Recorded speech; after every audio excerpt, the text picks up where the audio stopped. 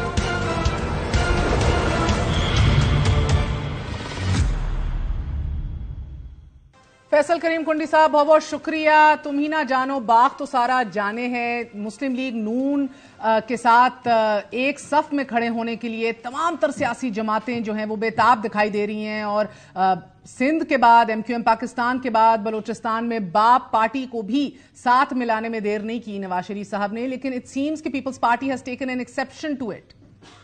ان کا جمہوریہ کے اتحاد کریں، لیکن وہ نعرہ ان کا کہ ہم کلین سویپ کر رہے ہیں، پنجاب میں بالکل ہمارا کوئی مقابلہ نہیں ہے اور ہم یہاں سے تو پتہ نہیں کتنے سیٹیں جیت رہے ہیں۔ ہمیشہ الیکشن الائنس جو ہے وہ کمزور پارٹیاں کرتے ہیں جن کو یہ نہیں ہوتا کہ وہ سیٹیں جیت سکتے ہیں، لہٰذا ایک الائنس ہوتا ہے الیکشن سے پہلے اور ایک ہوتا ہے الیکشن کے بعد۔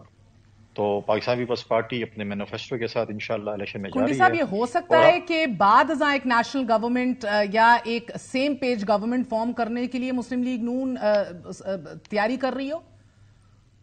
نہیں، پاکستان پیپلز پارٹی تیاری کر رہے اور انشاءاللہ اگر پاکستان پیپلز پارٹی کی لیڈرشپ نے سمجھا کہ ہم پی ایم ایل این کو بھی دعوت دیں تو ہم ان کو بھی دعوت دیں گے۔ 2008 میں بھی ہم نے ایسی حکومت بنائی تھی اور انشاءاللہ ہم بنائیں گے۔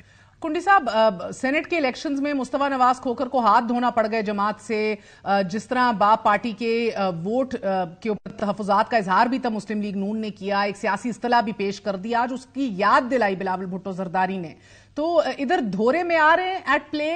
دیکھیں ابھی تو میں سمجھتا ہوں کہ میجورٹی اگر باپ پارٹی اور باقی لوگ بھی شامل ہو کر ان کا دورہ ختم ہوگا کل، یہ کم از کم پھر آج کے بعد بلوچستان کے لیڈر، بلوچستان کی عوام تو نہیں کہوں گا، بلوچستان کے جو لیڈران ہیں جو ہمیشہ پنجاب پہ انگلی کھڑی کرتے ہیں کہ ہمارے وسائل پہ پنجاب قابض ہو گئے، ہمارے حق پہ پنجاب ڈاکہ ڈالتے ہیں، آج کے بعد اگر وہ پنجاب کے اوپر انگلی اٹھائیں گے تو پھر قصوروار وہ خود ہوں گے، کیونکہ آج تو پنجاب کے ساتھ جو ہے ایک پیج پہ ہو گئے سارے، تو آج کے بعد پنجاب کی لیڈرشپ پہ کم از کم جو ہے وہ آواز نہیں اٹھائیں گے کہ پنجاب ہمارے وسائل پہ قبضہ کیا ہے، پنجاب نے ہمارے حق پہ ڈاکہ ڈالا ہے یا پنجاب نے وہ کیا ہے۔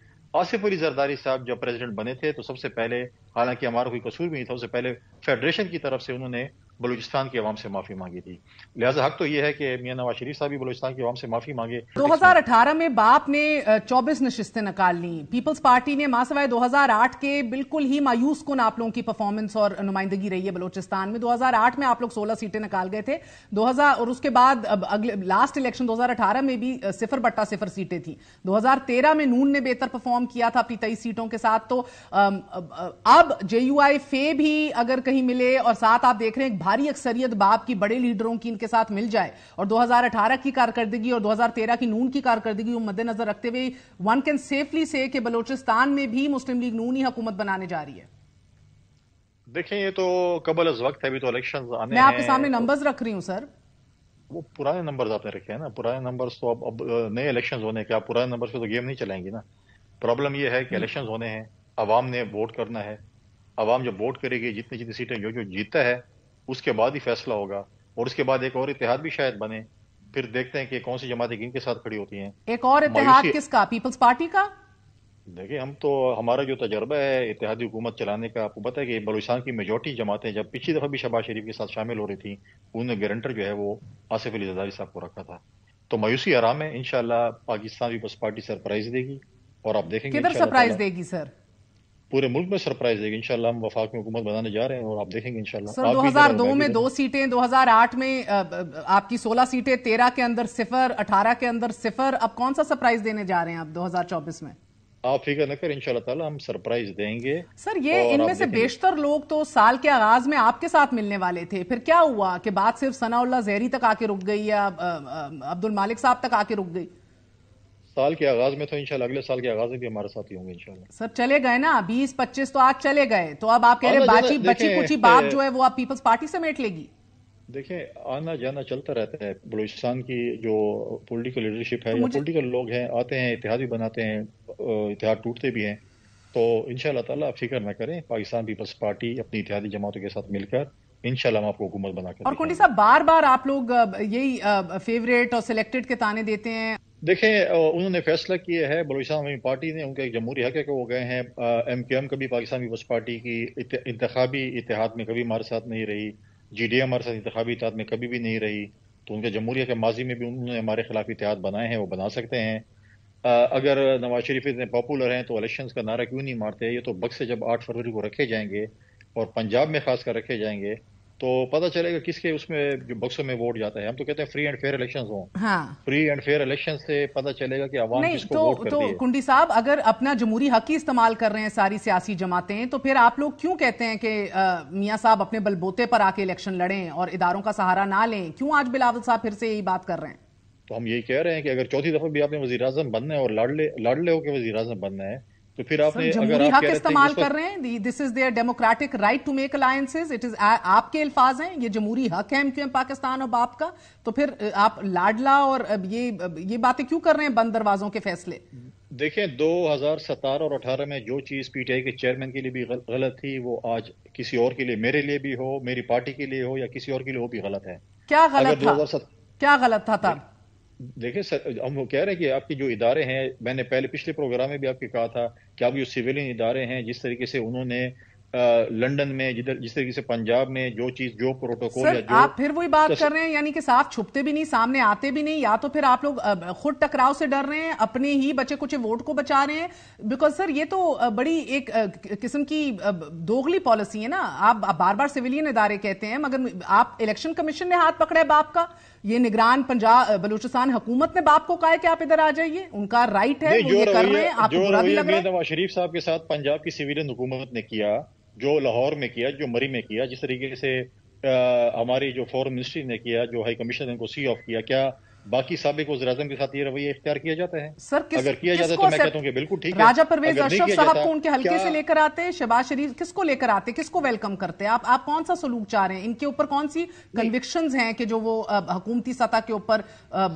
ختم کر دیتے یا بری کر دیتے انہیں؟ ہم یہ نہیں کہہ رہے کہ غلط کام کیے، ہم کہتے ہیں جو سابق وزیر اعظم نواز شریف کے ساتھ ہوا ہے وہ باقی وزیر اعظم کے ساتھ بھی ہو، جو 5 وزیر اعظم غلط بھی نہیں کیا، صحیح بھی نہیں کیا، جمہوری بھی ہے، غیر جمہوری امداد بھی ہے۔ ہم یہ کہہ رہے ہیں گورنر ہاؤس میں جو میٹنگ ہوئی، کیا الیکشن کمیشن اس کو نہیں دیکھ رہی؟ پنجاب گورنر ہاؤس میں اگر آپ بہاولپور ڈویژن کی میٹنگ کر رہے ہیں، کیا یہ نظر نہیں آ رہا کہ گورنر ہاؤس کو استعمال کیا جائے پولیٹیکل ایکٹیویٹیز کے لیے؟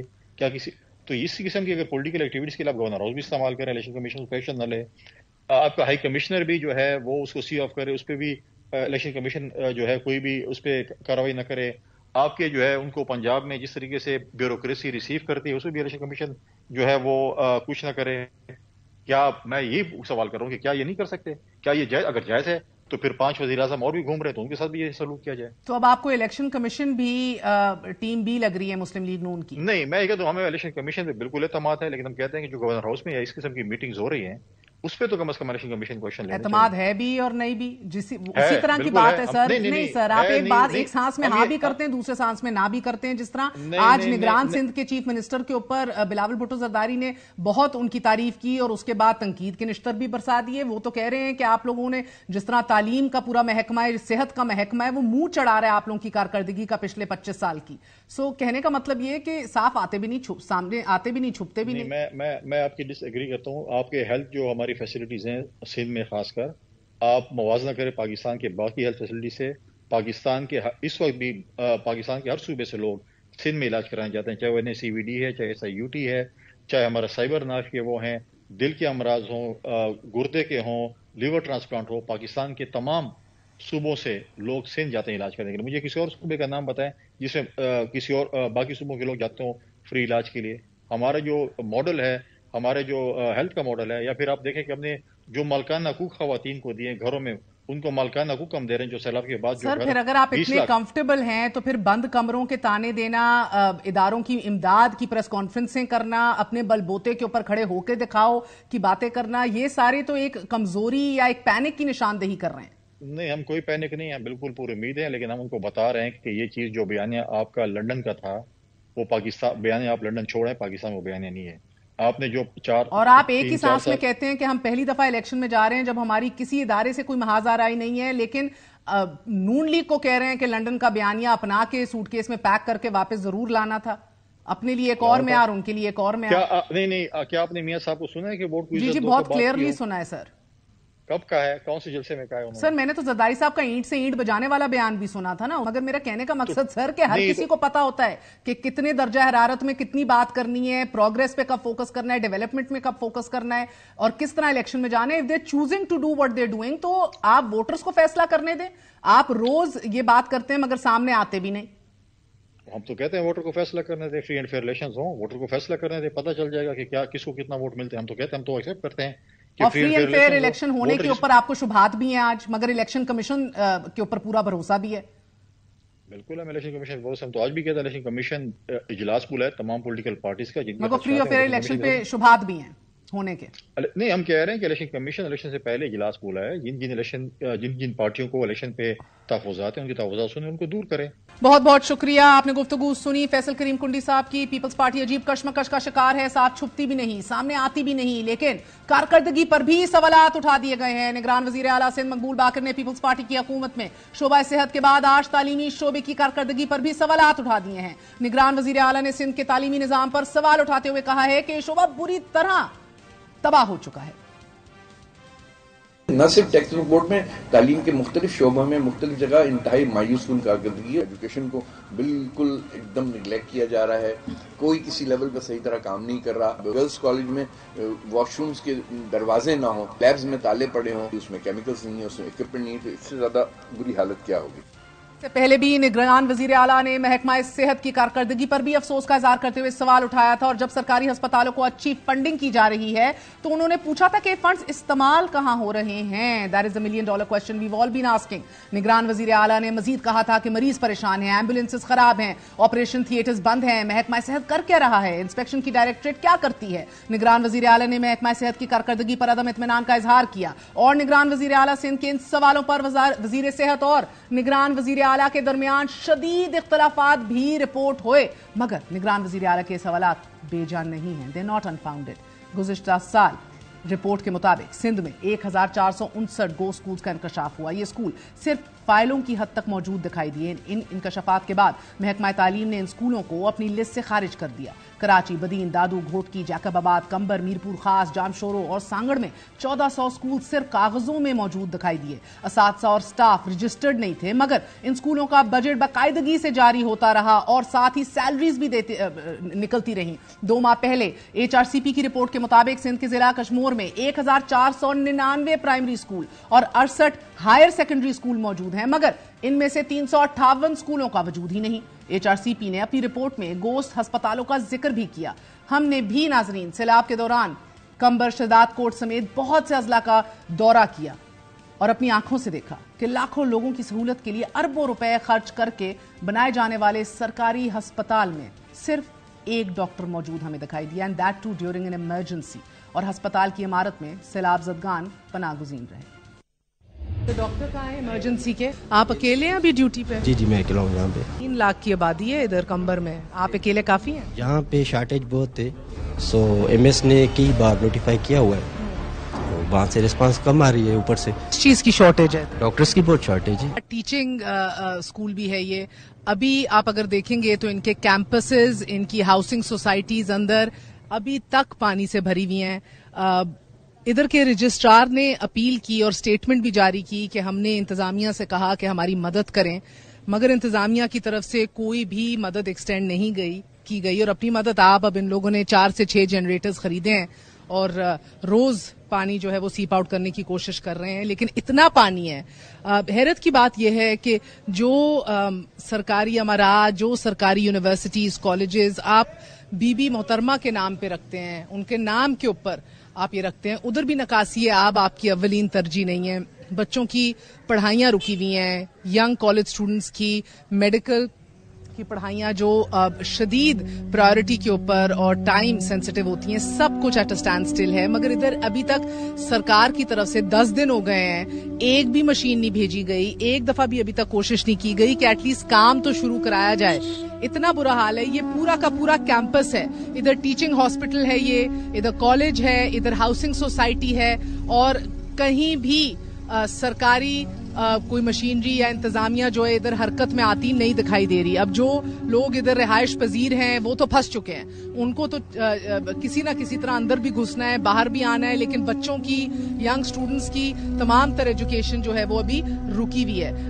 آپ ابھی دیکھ رہے ہیں یہ اندر تک ٹوٹل پانی سے اور گندے تعفن والے پانی سے یہ بھرا ہوا ہے, جو آئے روز اور مزید گندگی اور بیماریاں پھیلا رہے ہیں. And of course the irony is that it is a medical college. بی بی کے نام پہ یہ میڈیکل کالج ہے لاڑکانہ میں. It is one of the biggest, very well known. اور ادھر صورتحال آپ کے سامنے ہے. بجٹ غریبوں کی یہ گاڑیاں لیتے ہیں, اتنا گھومتے, بجٹ سے تنخواہ لیتے ہیں گورنمنٹ.